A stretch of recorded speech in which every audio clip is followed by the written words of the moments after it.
wabarakatuh. Shalom, Om Swastiastu. nama budaya. Salam kebajikan.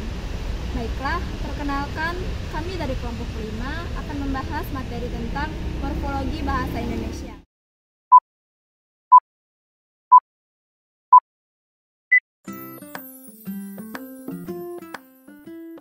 Morfologi adalah cabang ilmu bahasa yang seluk-beluk bentuk kata dan perubahannya serta dampak dari perubahan itu terhadap arti atau makna dan kelas kata.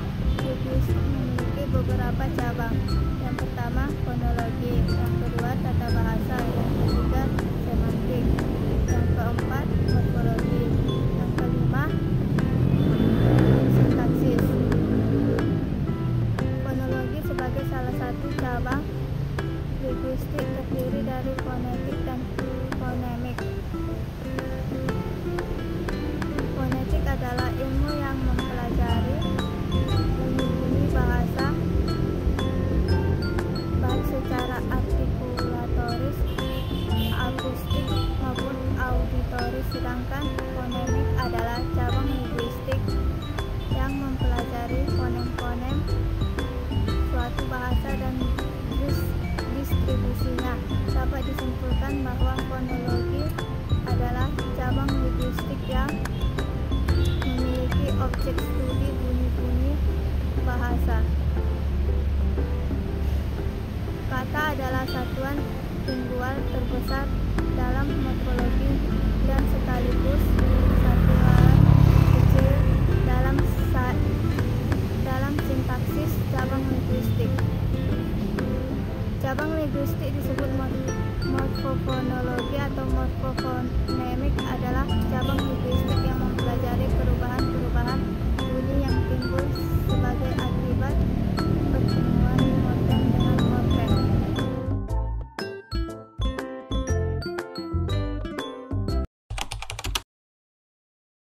Baiklah, yang pertama, morf bisa berwujud fonem atau urutan fonem yang berasosiasi dengan satuan makna. Dengan demikian, morf bisa dipahami sebagai wujud konkret atau wujud fenomis.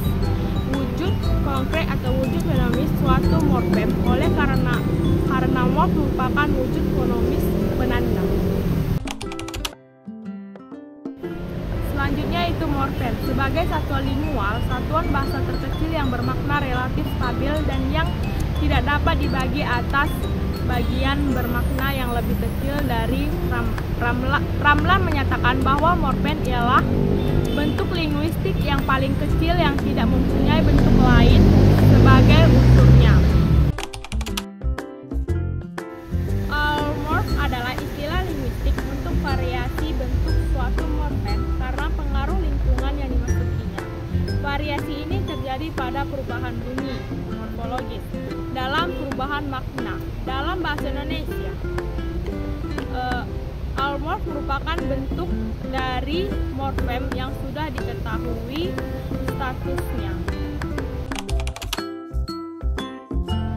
Kata adalah satuan lingual yang menjadi objek kajian morfologi, yang sekaligus menjadi objek kajian sintaksis. Oleh karena itu, di samping dapat dibatasi secara morfologis, kata juga dapat dibatasi secara sintaksis, bahkan dapat pula dibatasi secara monologis. Secara fonologis, kata dibatasi sebagai satuan lingual yang terdiri dari satuan atau beberapa suku kata, dan setiap suku kata itu terdiri atas satuan atau beberapa fonem. Dengan demikian, didapati adanya kata monosilapis dan kata polysilapis.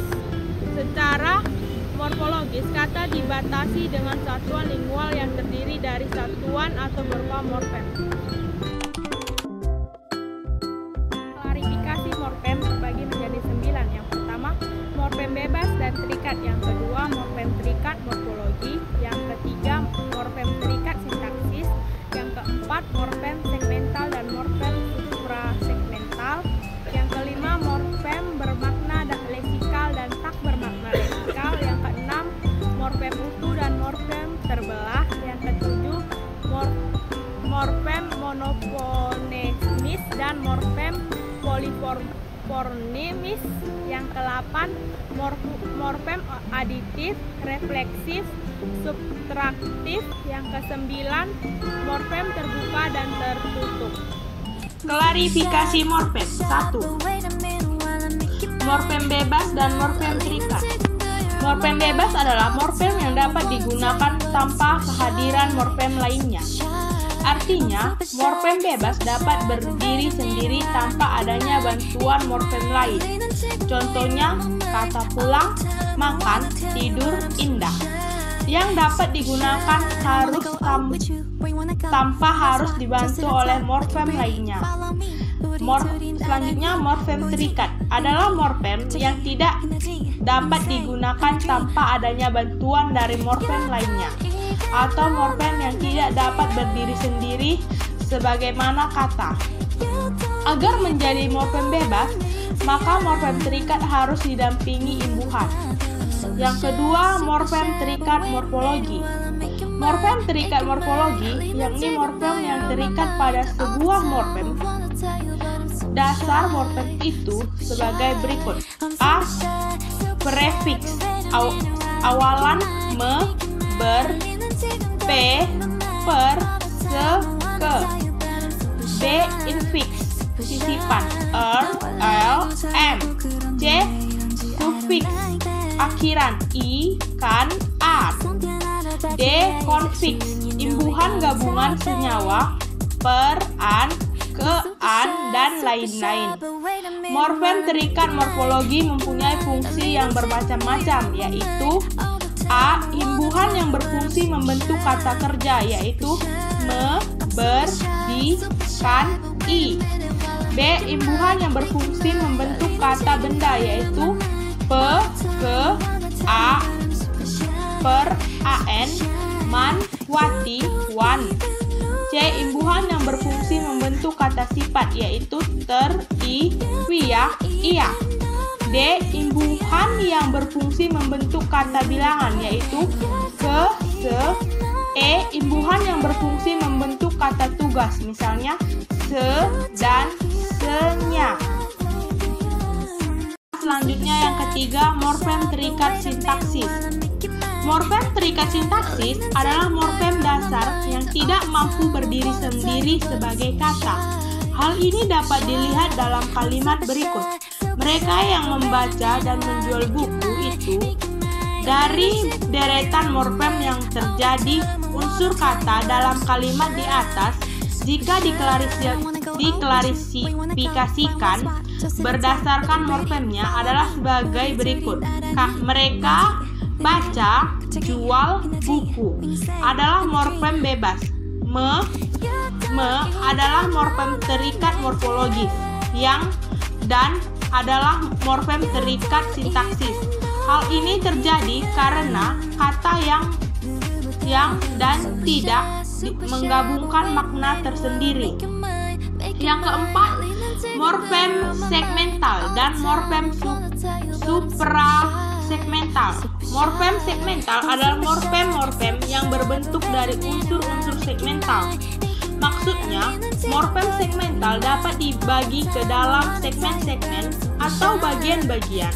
Segmen-segmen itu berciri linear.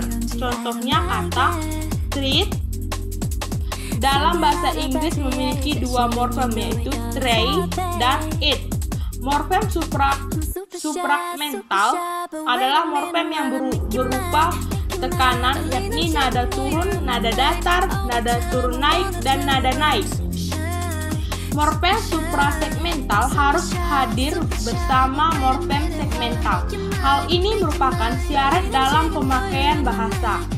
Yang kelima, morfem bermakna lesikal dan morfem tak bermakna lesikal.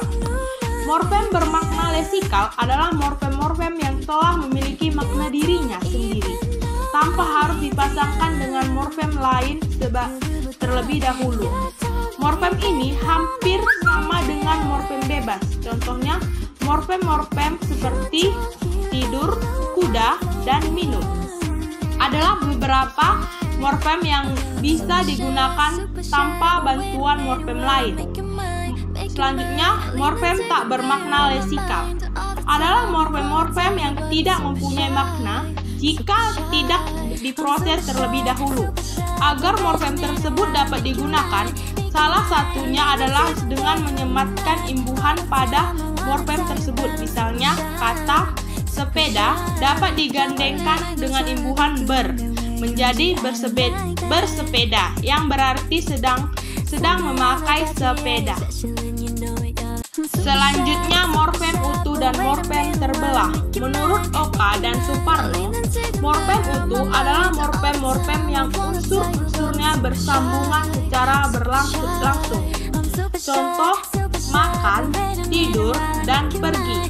Morfem terbelah adalah morfem-morfem yang tidak tergantung menjadi satu keutuhan. Morfem-morfem itu terbelah oleh morfem yang lain, misalnya kata kehujanan dan bertabrakan. Terdapat imbuhan ke-an atau ke-an dan imbuhan ber-an atau ber-an. Oka dan Suparno menjelaskan contohnya adalah gerigi dan gemetar. Masing-masing morfem memiliki morf g, igi, dan g etar. Jadi ciri terbelahnya terletaknya pada morfnya, tidak terletak pada morfemnya itu sendiri.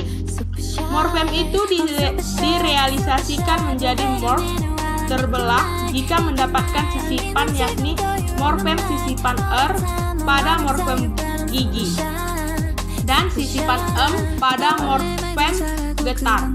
Selanjutnya itu 7. Morfem monofonemis dan morfem polifonemis. Morfem monofonemis merupakan morfem yang terdiri dari satu fonem. Dalam bahasa Indonesia, pada dapat dilihat pada morfem i. Kata datangi atau formemnya a dalam bahasa Inggris pada seperti kata asistematik. Morfem polifonemis merupakan morfem yang terdiri dari 2, 3, atau 4 fonem. Contoh, dalam bahasa Inggris morfem un berarti tidak, dan bahasa Indonesia morfem se berarti satu sama, tidak dalam jumlah fonem yang boleh membentuk sebuah morfem. Selanjutnya itu morfem aditif, morfem reflasif, dan morfem subtraktif. Menurut Samsuri, morfem dapat dipilih menjadi 3 kategori berdasarkan hubungan strukturnya. Yang pertama, morfem aditif adalah morfem yang ditambah atau ditambahkan. Morfem-morfem aditif itu memungkinkan terbentuknya sebuah konstruksi morfem aditif. Selanjutnya, morfem reflasif adalah morfem yang bersifat pengganti. Sedangkan morfem subtraktif adalah morfem yang alomorfnya terbentuk dan hasil pengurangan terhadap unsur fonem yang terdapat. Selanjutnya yang ke-9, morfem terbuka dan morfem tertutup. Morfem terbuka adalah morfem yang masih terbuka dan dapat menciptakan morfem lain. Dijelaskan dalam Oka dan Suparno, contohnya kata form.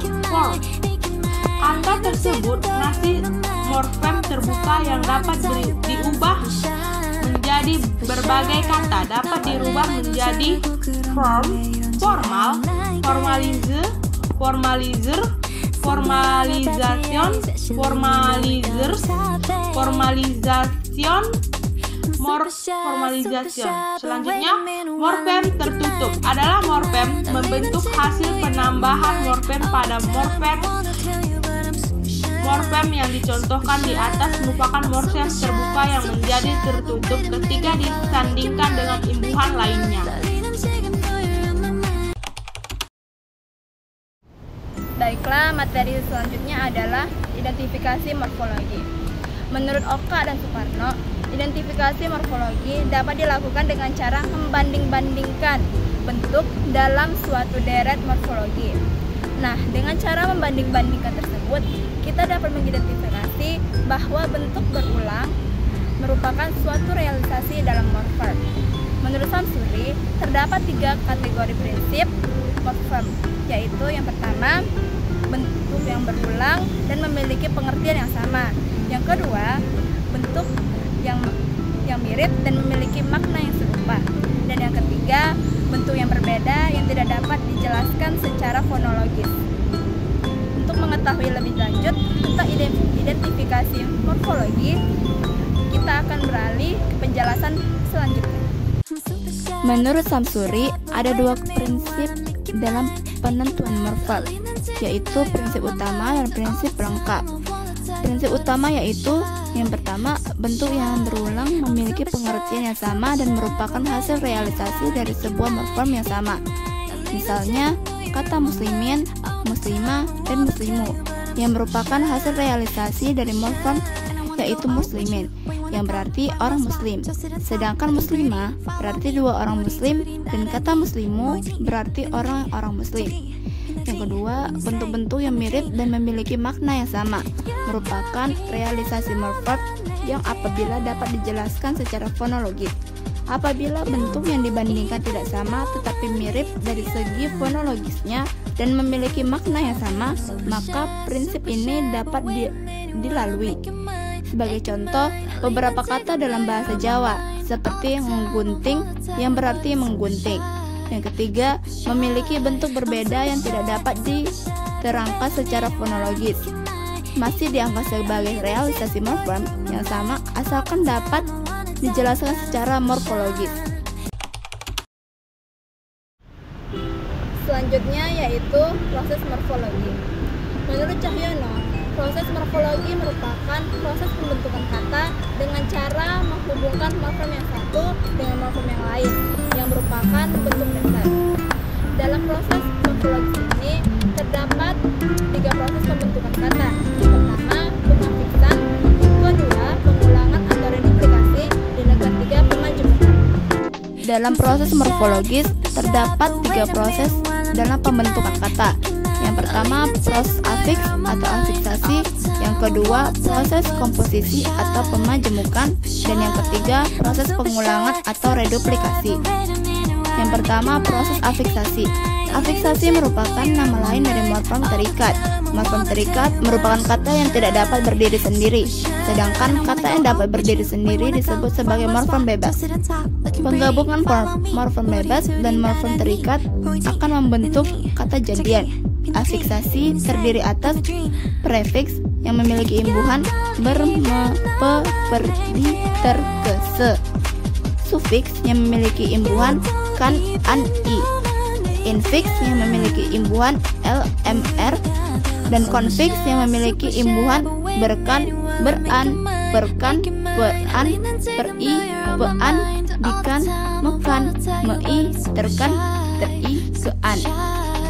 Proses kedua yaitu komposisi atau pemajemukan.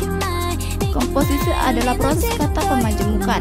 Kata majemuk ialah gabungan kata dasar yang telah bersenyawa atau yang sudah membentuk satu kesatuan dan menimbulkan arti kata baru. Sebagai contoh, kata keras dan kepala bila digabungkan menjadi keras kepala. Kamar dan mandi bila digabungkan menjadi kamar mandi. Kumis dan kucing bila digabungkan menjadi kumis kucing. Kumis kucing dalam arti sejenis tanaman adalah kata menjemuk, tetapi kumis kucing dalam arti kumis dari seekor kucing bukanlah kata menjemuk. Proses ketiga yaitu pengulangan atau reduplikasi. Pengulangan atau reduplikasi adalah pengulangan satuan gramatik, baik seluruh maupun sebagian, baik variasi fonem ataupun tidak. Hasil pengulangan itu merupakan kata ulang, sedangkan satuan yang diulang merupakan bentuk dasar. Sebagai contoh yaitu rumah-rumahan, dari bentuk dasar rumah. Setiap kata yang diulang pasti memiliki bentuk dasar.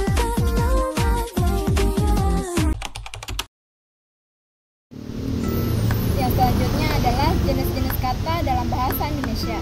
Terdapat 13 jenis kata dalam bahasa Indonesia oleh Hari Murti Keridalaksana. yaitu yang pertama kata verbal, yang kedua adjektiva, yang ketiga nominal, yang keempat pronomina, yang kelima numeralia, yang keenam adverbia, yang ketujuh interrogativa, yang kedelapan demonstrativa, yang kesembilan artikula, yang kesepuluh preposisi, yang kesebelas konjungsi, yang ke-12 kategorikatif, dan yang terakhir adalah interjeksi. Sekian materi yang kami jelaskan atau paparkan. Semoga apa yang kami jelaskan dapat bermanfaat bagi teman-teman